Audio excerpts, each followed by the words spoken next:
Welcome to the Hollywood Makers podcast. My name is Glori, and today we're diving into the world of entertainment marketing. Marketing is one of the biggest expenses for studios, filmmakers, productions, and just companies overall. They often have multi-million-dollar budgets, but how do we actually spend that money effectively? And what really works when it comes to entertainment marketing?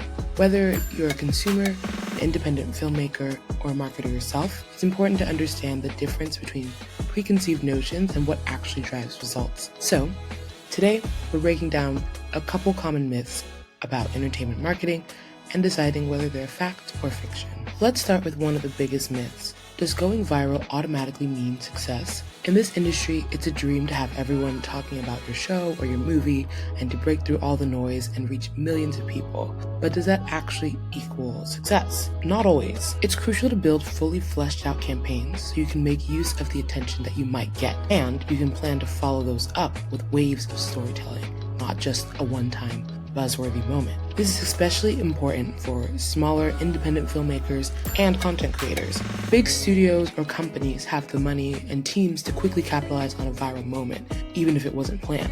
But for smaller creators, it's important to think a few steps ahead so that you can turn that viral attention moment into something that's actually lasting. In the end, virality can light the match, but the strategy is what keeps the fire going. And on the topic of strategy, let's talk about another thing that often looks shiny on the surface, but doesn't always deliver the results we expect: influencer marketing. The second myth is that influencers are everything. Influencers can seem like the holy grail of entertainment marketing since you get instant access to an engaged audience. But like any trend, influencer marketing is maturing pretty fast. According to Influencer Marketing Hub's 2025 benchmark report, the share of brands allocating 40% of their budgets to influencer marketing dropped sharply from 2024 to 2025. Now, why did this drop occur? One of the biggest reasons is that audiences can spot inauthentic partnerships, and instead of just chasing the biggest names, it's far more important to focus on alignment.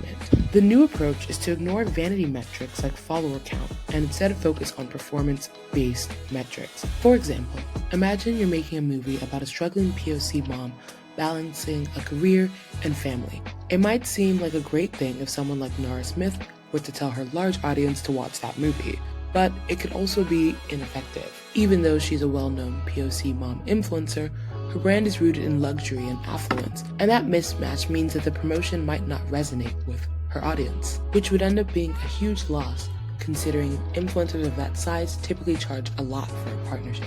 If she were to promote the film on her own organically, that could be a positive thing for the filmmaker since her recommendation would influence a certain number of people to go watch the film, but in all likelihood, not enough that would justify that huge cost. In this scenario, it would be a more effective strategy to partner with smaller creators who can actually speak to similar life experiences and authentically engage with the audience that the film was made for. They would share genuine insight and spark conversation and ultimately build a community around the content, which will convert people actually willing to spend money to go see the film. In the end, using influencers works, but relevance beats reach, and authentic voices matter more than big numbers. Now that we've covered influencers, let's zoom out to something even broader.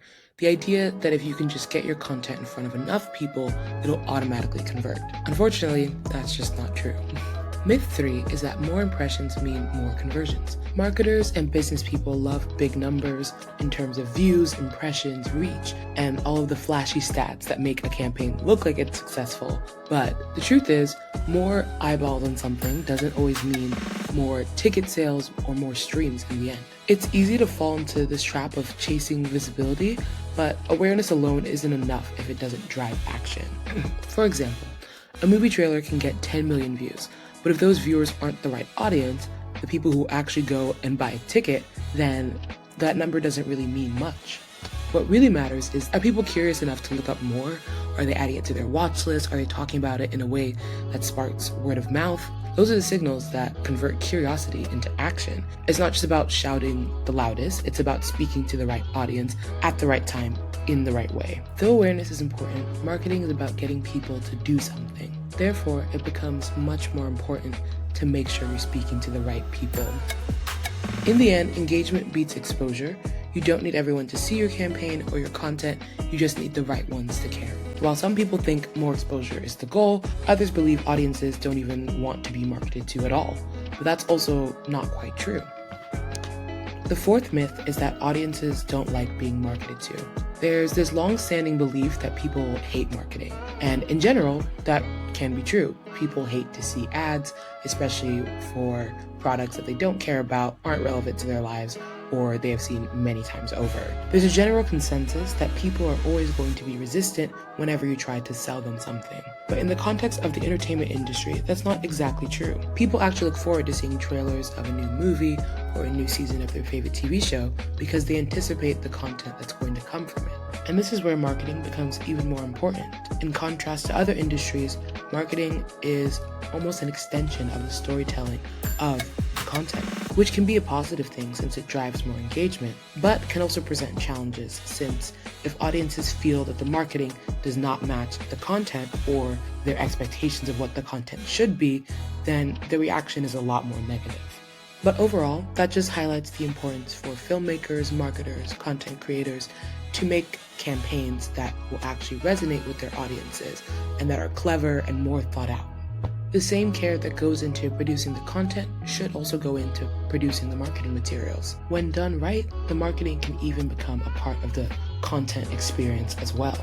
In the end, audiences don't hate marketing. They hate lazy marketing or bad marketing. If you give them something fun, clever, or emotional, they're much more likely to be receptive of it. On the topic of creativity and engagement, let's address the platform that seems to dominate all marketing discussions as of the past couple years. TikTok. The next myth is that TikTok is the most important platform, or it's the only platform that really works nowadays. Now, TikTok is a very powerful platform. It's where a lot of cultural moments start, and it's incredible for reach and relatability and trends. But that doesn't mean it's the right or the only platform for every campaign or content creator. Different audiences live in different digital neighborhoods, so to speak. A 40-year-old documentary fan isn't necessarily scrolling on TikTok, but they might be on YouTube watching more of the behind-the-scenes content or on Reddit discussing theories. So if that's the audience you're trying to target with your content, then even if it were to be successful on TikTok, it might not actually reach the people who are going to give you the payoff. Even within TikTok itself, the algorithm rewards authenticity over polish.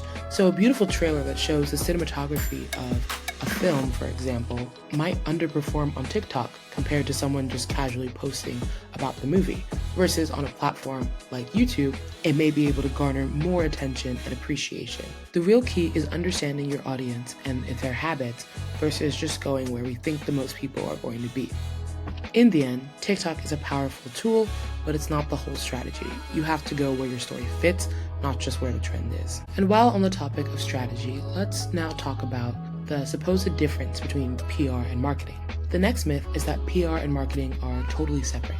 Now, in general, PR and marketing are very different, especially when we talk about industries outside of entertainment. Marketing typically focuses on selling a product, while PR is more about reputation of a company. But the entertainment industry is very unique, and therefore the two often overlap. And for some companies or studios might even be considered the same thing. But in general, the success of entertainment marketing comes from when marketing and PR campaigns work together to drive real momentum. A strong publicity moment like a viral interview, a red carpet reaction, or a headline-grabbing quote can drive just as much buzz as a paid campaign, and often with more authenticity. Think about the Barbenheimer phenomenon from a few summers ago.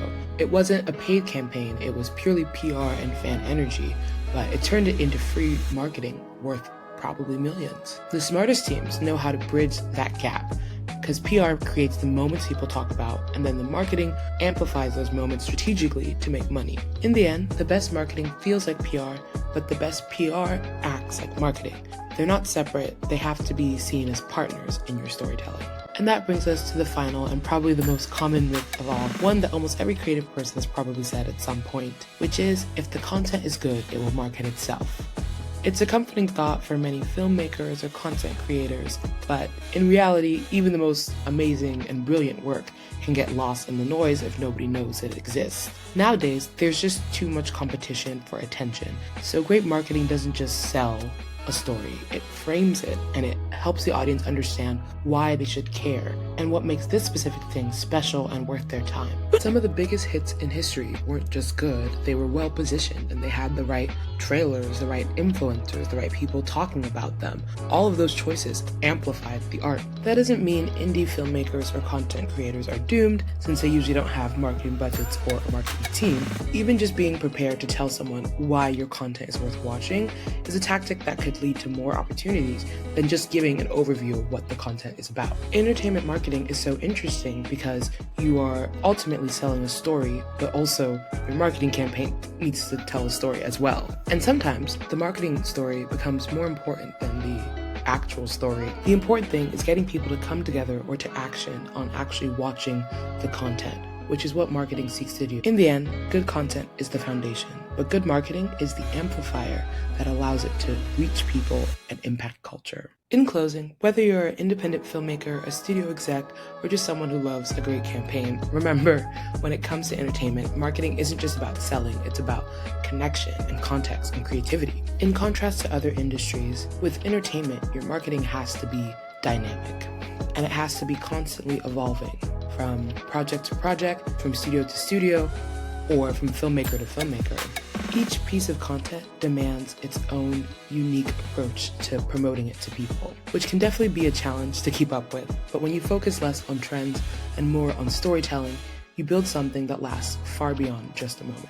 Thank you for tuning in to this episode of the Hollywood Makers podcast.